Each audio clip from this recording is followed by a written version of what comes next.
വേണോട്ടിന് ഇവിടെ വല്യമ്മേ? കാപ്പി കുടിക്കണു, വീട്ടിലേക്ക് പോണമെന്ന് പറഞ്ഞ് നിക്കുക.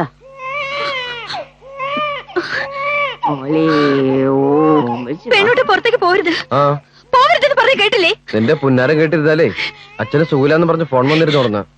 പോകരുത് വേണോട്ടാ. ഞാൻ പരമനെ കണ്ടു. വേണോട്ടിന് ആപത്ത് വരുമെന്ന് പരമ സ്വപ്നത്തിൽ വന്ന് പറഞ്ഞു. വേണോട്ട് അറിയില്ലേ, എന്റെ കൈരേഖയും വെള്ളച്ചിന്റെ കൈരേഖയും ഒരുപോലെ. അതിന് സ്വപ്നം സത്യമാവും. എന്റെ തലയിൽ ഗവളിയും വീണ്ടും വേണോട്ടാ. നിനക്ക് അങ്ങനെ പല വിഡിത്രവും മട്ടത്രവും ഒക്കെ തോന്നാം. സയൻസ് ആകാശം കിടന്ന് അപ്പുറത്തേക്ക, അതിന്റെ ഇടയിൽ അവളുടെ രേഖാശാസ്ത്രവും ഗവളിശാസ്ത്രവും. ഇന്ന് പോരുത് വേണോട്ടാ, ഞാൻ മാറിക്കുന്നു. എനിക്ക് കയ്യിന്ന് വിടുന്നു.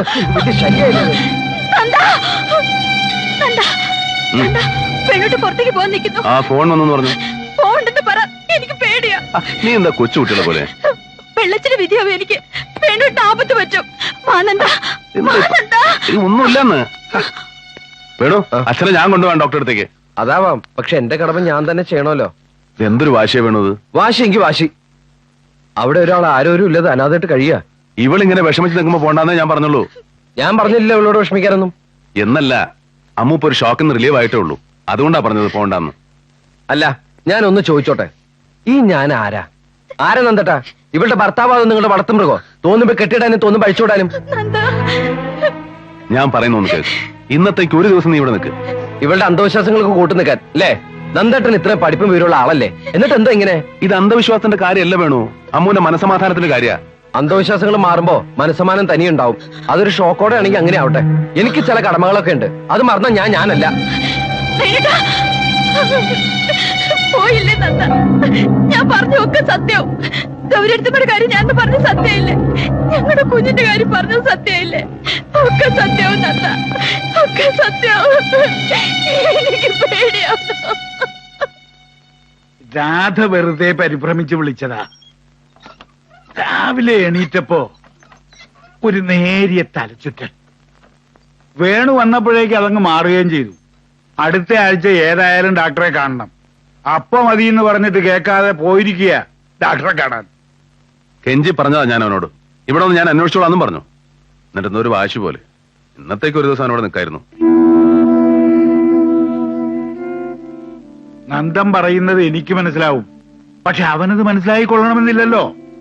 ഒന്നാമത് ചെറുപ്പം, രണ്ടാമത് കുറച്ച് അഭിമാനിയും. അച്ഛൻ അവനെന്ന് പറഞ്ഞു മനസ്സിലാക്കി. കഴിഞ്ഞ 10-18 വർഷമായിട്ട് എന്റെ ജീവിതം എന്ന് വെച്ചാൽ അമ്മ മാത്ര. ഇക്കണക്കിന് പോയാ അവളെ വല്ല മെന്റൽ ഹോസ്പിറ്റലും. ആ വീട് ഏതായാലും അവർക്കുള്ളതാ. ഞാനാണെങ്കിൽ ഒരു അസൈൻമെന്റുമായിട്ട് ഡൽഹിക്ക് പോവുക. അവർക്കൊരു ശല്യമായിട്ട് ഞാനും ഗൗരി അവിടെ ഉണ്ടാവില്ല. ആ വിഷമം വേണ്ട അവന്. നീ അവരായി, ആ വീടായി, അവരുടെ ജീവിതമായി. അവനത് ആവില്ല ചിലപ്പോ ആഗ്രഹിക്കുക. ഇവിടെ എന്റെ കൂടെ നിൽക്കാനാവും. അതും എനിക്കറിയാഞ്ഞിട്ടല്ല. ചെറുപ്പം മുതലേ അവളവിടെ വളർന്നതുകൊണ്ട് പെട്ടെന്ന് ഇങ്ങോട്ട് പറിച്ചു മാറ്റാന്ന് വെച്ചാ, അതും ഇപ്പോഴത്തെ ഈ ഒരു അവസ്ഥയില് ഞാൻ എന്താ ചെയ്യ?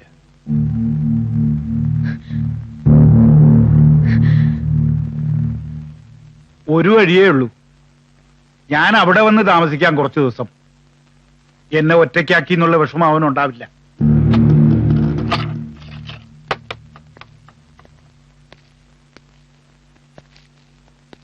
അച്ഛനോട് പോയി? ഇപ്പൊ പോയതേ ഉള്ളൂ. പോവേ? എങ്ങട്? ഗൗരിയടുത്ത് നന്ദേട്ടനും വന്നിരുന്നു. ഓ, അപ്പോ അച്ഛനെ? അതെ, അവരുടെ വീട്ടിലേക്ക് കൊണ്ടുപോയി. അനിയത്തിക്ക് വേണ്ടി ഇനി തറവാട് ഇടിച്ചു നിർത്തി കുളം തോണ്ടണമെന്നും പറയാ അയാള്. എന്തിനാ വേണോട്ടെ വെറുതെ വഴക്കിനൊക്കെ പോണത്? വേണ്ട, ഉപദേശങ്ങളൊന്നും വേണ്ട. തന്റെ ഉപദേശങ്ങൾ ധാരാളം കേട്ടിരിക്കണു ഞാൻ. താൻ എന്നോട് എന്താ പറയാൻ പോകുന്നതെന്ന് എനിക്കറിയാം. സഹിക്കണം, ക്ഷമിക്കണം എന്നൊക്കെയല്ലേ? താനാ എന്നെ നിലയിലെത്തിച്ച്. അല്ലെന്ന് പറയാൻ പറ്റുമോ എനിക്ക്?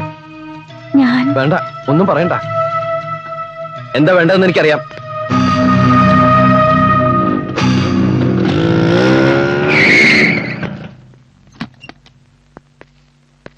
എവിടെ നന്ദോപാൽ IAS? എന്റെ ജീവിതം തുലയ്ക്കാൻ ഒരുങ്ങി പുറപ്പെട്ട ജീനിയസ്. സന്തോഷമായില്ലേ ഇപ്പോ? സന്തോഷമല്ല, സമാധാനം. നിങ്ങൾ ഒരുത്തനെതിരൊക്കെ കാരണം നിങ്ങളുടെ സ്വാർത്ഥത. നീ എന്തൊക്കെയാ വേണു ഈ പറയുന്നേ? ഞാൻ പറയുന്നതിലാണ് കുറ്റം, നിങ്ങൾ പ്രവർത്തിക്കുന്നതിലല്ല. ഒരു തെറ്റും ഞാൻ ചെയ്തിട്ടില്ല. I have an important meeting. നീ ഇവിടെ ഇരിക്കെ, സമാധാനമായിട്ട് സംസാരിക്കാം. ഓ, നിങ്ങൾക്ക് മാത്രം മീറ്റിംഗ്, നിങ്ങൾക്ക് മാത്രം തിരക്ക്, എല്ലാം നിങ്ങൾക്ക്. ഞങ്ങളൊക്കെ ചെറ്റകളാണല്ലോ അല്ലേ? വേണു, ലോകത്തിൽ വേറെ ആർക്ക് അനീതിമാരില്ലല്ലോ. ആദ്യം അനീത്തിയുടെ പേരും പറഞ്ഞ് എന്റെ ഏടത്തി അടിമയാക്കി, പിന്നെ എന്നെ, ഇപ്പൊ ഞങ്ങളുടെ അച്ഛനെ. എന്നെ ആരും നിർബന്ധിച്ചു കൊടുന്നല്ല. കുറച്ചു ദിവസം ഇവിടെ നിൽക്കാമെന്ന് ഞാനാ പറഞ്ഞത്. പറഞ്ഞ് പ്രലോഭിപ്പിച്ചിട്ട്. നന്ദേട്ടാ, എന്നും മന്ദിരത്തിൽ കൊളുത്താറുള്ള ഒരു അസ്ഥിത്തറ ഉണ്ട് അവിടെ. എന്റെ അമ്മയുടെ അസ്ഥിത്തറ. അത് നിങ്ങൾ അനാഥാക്കിയില്ലേ? വേണു, കുറച്ചു ദിവസം കൂടെ ക്ഷമിക്കണ്ടു. ഇത് നിങ്ങളുടെ വീടാണ്. ഞാനും ഗൗരി ഇനി ഇവിടെ ഉണ്ടാവില്ല. ഓ, ഈ മണിമാളി കണ്ട് ഞാനങ്ങ് മയങ്ങിന്നാണ് നിങ്ങൾ വിചാരിച്ചിരിക്കുന്നത്? അനാവശ്യമായ കോപം കൊണ്ട് ഭ്രാന്ത് പിടിച്ചിരിക്കുകയാണ് നിനക്ക്. ഇപ്പൊ ഒന്നും പറഞ്ഞാൽ മനസ്സിലാവില്ല. ഭ്രാന്ത് എനിക്കല്ല, നിങ്ങളുടെ നിൽക്കുന്ന പെങ്ങളുണ്ടല്ലോ അവൾക്കാ ഭ്രാന്ത്. അതും സ്വയം ഉണ്ടായതല്ല, നിങ്ങൾ ഒരുത്തൻ ഉണ്ടാക്കി വെച്ചതാ. സ്വാർത്ഥത കൊണ്ട് ഒക്കെ സ്വന്തം ചെറുകിന്റെ കീഴിൽ വെച്ച് മേങ്ങി നടക്കണമല്ലോ നിങ്ങൾക്ക്. വേണു, നീ ആരോട് സംസാരിക്കുന്നെന്നറിയോ? അറിയാം, എന്റെ ഏടത്തിയുടെ ഭർത്താവിനോട്, വലിയ IAS കാരനോട്. അതുമല്ല, നിരൂപകൻ, കാർട്ടൂണിസ്റ്റ്, കവി, ക്രാന്തദർശി. വേണു, പേടിപ്പിക്കണ്ട. ഞാൻ എന്റെ ഭാര്യമാളെ വിളിച്ചോണ്ടവനെ വന്ന്.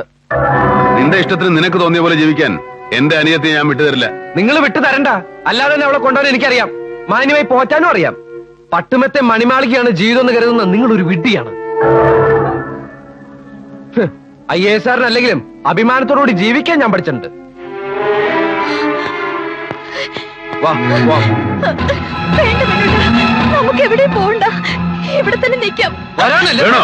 വേണുട്ടാ, അവളുടെ സമ്മതമില്ലാതെ നീ അവളെ എവിടെയും കൊണ്ടുപോവില്ല. അത് തടുക്കാനുള്ള കഴിവൊക്കെ ഇപ്പൊ എനിക്കുണ്ട്. ഓ, അനുജത്ത് നിങ്ങളുടെ സ്വന്തം. എനിക്ക് യാതൊരു അവകാശമില്ലല്ലോ. പക്ഷെ എനിക്ക് അവകാശപ്പെട്ട ഒരു ജീവൻ ഈ വീട്ടിലുണ്ട്. അത് ഞാൻ കൊണ്ടുപോകും. ആരെതിർത്താലും ആര് തടഞ്ഞാലും. നിങ്ങളുടെ അനിയത്തെ കൊഞ്ചിച്ച് ഭ്രാന്തിയാക്കിയതുപോലെ എന്റെ കുഞ്ഞിനെ കൊഞ്ചിച്ച് ഭ്രാന്തിയാക്കാൻ ഞാൻ സമ്മതിക്കില്ല.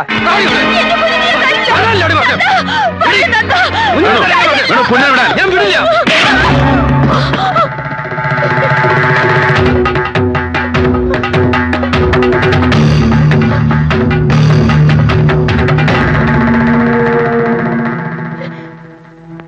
മതി, തൃപ്തിയായി. നിങ്ങൾക്ക് നിങ്ങളുടെ വഴി, എനിക്ക് എന്റെ വഴി. ഇനി ഞാൻ ആരെ ബുദ്ധിമുട്ടിക്കാൻ ഇങ്ങോട്ട് വരില്ല.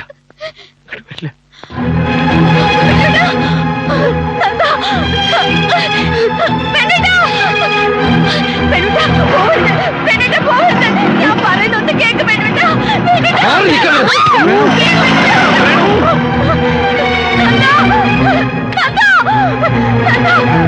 പോയി നന്ദ, പോയി വിളിക്ക് നന്ദ. നന്ദ പറഞ്ഞാലും വേണ്ടിട്ട് വരൂ. പോ നന്ദ, നന്ദ പോ നന്ദ, പോ നന്ദ, നന്ദ പോ, പോ നന്ദ, പോ നന്ദ.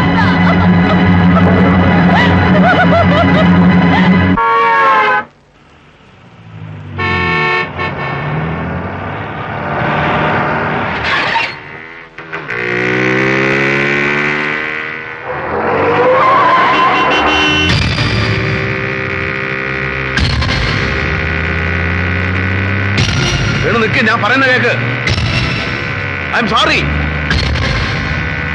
വേണു, പ്ലീസ്.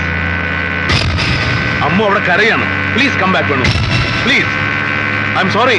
ഞാൻ മാപ്പ് ചോദിക്കാം, പോരെ? വേണു വണ്ടി.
കൊന്നില്ലേ?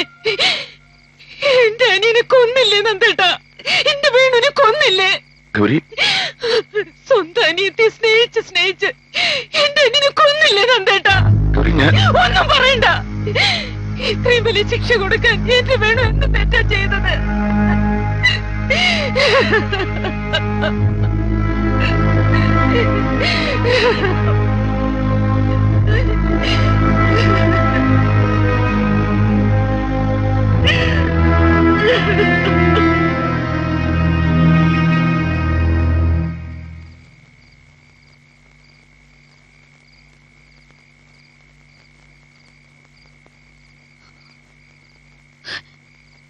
അമ്മു പോകണ്ട മോളെ. തൃപ്തിയായില്ലേ? എല്ലാം നശിപ്പിച്ചപ്പോ സമാധാനായില്ലേ നിങ്ങൾക്ക്? ഞാനില്ല, ഞാൻ എങ്ങോട്ടുമില്ല. ഈ മുഖം എനിക്കിനി കാണാൻ വേണ്ട.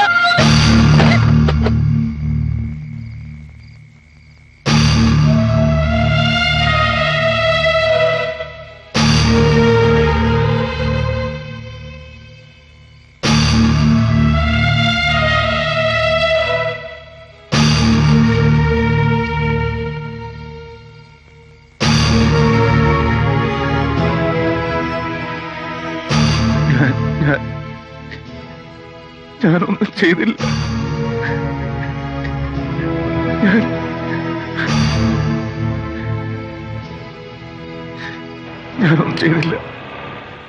ഞാനൊന്നും ചെയ്തില്ല. എന്താ എന്താ എന്താ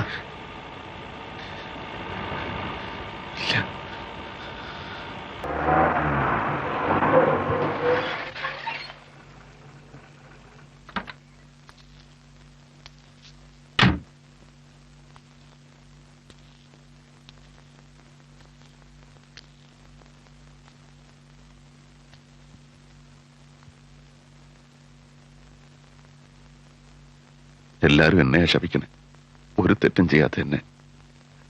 ഒക്കെ ഒരു തെറ്റിദ്ധാരണ. നന്ദൻ സ്വയം ശിക്ഷയും വിധിച്ചു. അതിന്റെ പേരിൽ എന്റെ മോളെ കരയാത്ത ദിവസം ഉണ്ടായിട്ടില്ല. നന്ദന്റെ അനിയത്തിയും എന്റെ അമ്മോ, എവിടെ ഞാൻ അവളെ? എന്തെങ്കിലും നിശ്ചയിച്ചിട്ടുണ്ടാവും അവള്. അത് നടത്തിക്കഴിഞ്ഞാൽ തിരിച്ചു വരും. നന്ദൻ ഇപ്പോഴും വാശിയിലായിരിക്കും. ഞാൻ കുറ്റം പറയില്ല. ഉപേക്ഷിച്ചു പോകൽ എളുപ്പമാണ് ആർക്കും. ഞാനാരാ ഇതൊക്കെ പറയാൻ? എന്റെ ഗൗരി കണ്ണീര് കുടിച്ച് കഴിയുന്നത് കണ്ടപ്പോ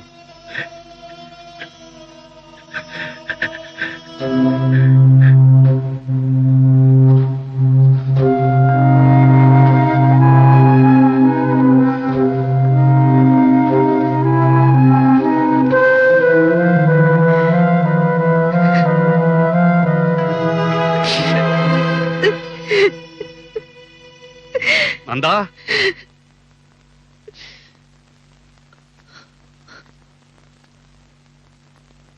അമ്മ എവിടെ ഉണ്ടെന്ന് മനസ്സിലായി നന്ദാ. സ്വാമി മാഷ് കണ്ടുന്ന്. രാമേശ്വരത്തുണ്ട്, ഞാൻ കണ്ടു. എന്നിട്ട് പറയാവുന്നിടത്തോളം പറഞ്ഞു നോക്കി, വരണില്ലാന്ന്. ശ്രീരാമ ജയ ജയ രാമ, ശ്രീരാം ജയ രാം ജയ ജയ, ഹരേ ശ്രീരാമ ജയ ജയ രാമ, ശ്രീരാം ജയ രാം ജയ ജയ. നീണ്ട 1.5 വർഷക്കാലം എങ്കിലും എനിക്കറിയായിരുന്നു ഏട്ടൻ വരുമെന്ന്, കൂടെ ഗൗരിയെടുത്തമ്മ ഉണ്ടാവുമെന്ന്. എന്റെ മനസ്സിൽ ആരോ പറഞ്ഞു.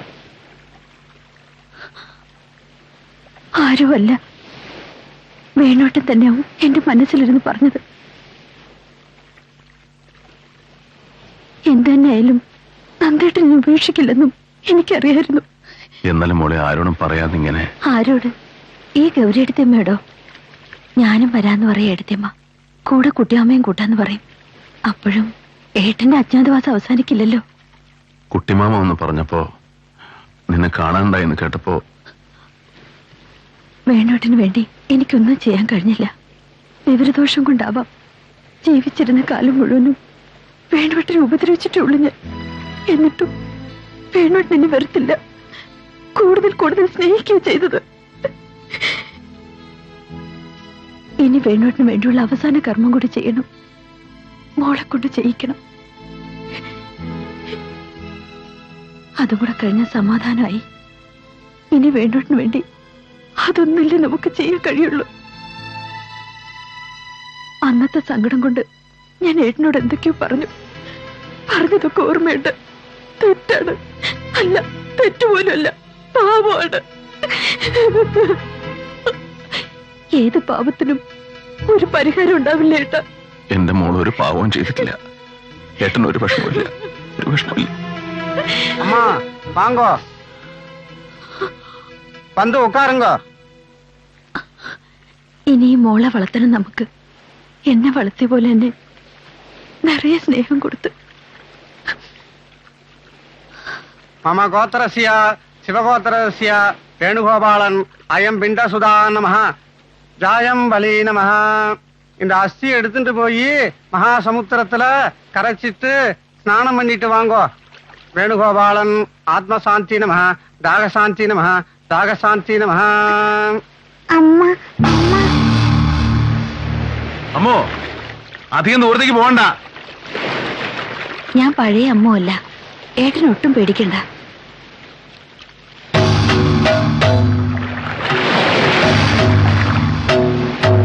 മതി, അവിടെ നിന്ന് അറിഞ്ഞോളൂ. അമ്മോ മതി, അവിടെ നിൽക്ക്. അമ്മോ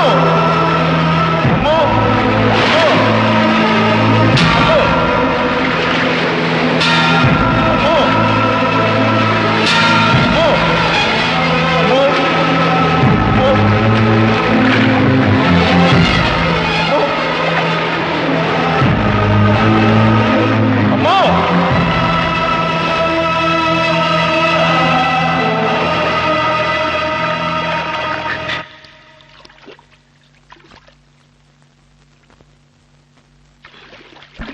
നന്ദ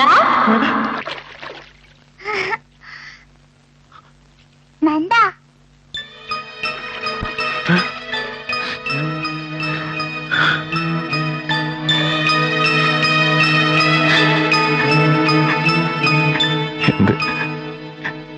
എന്റെ അമ്മ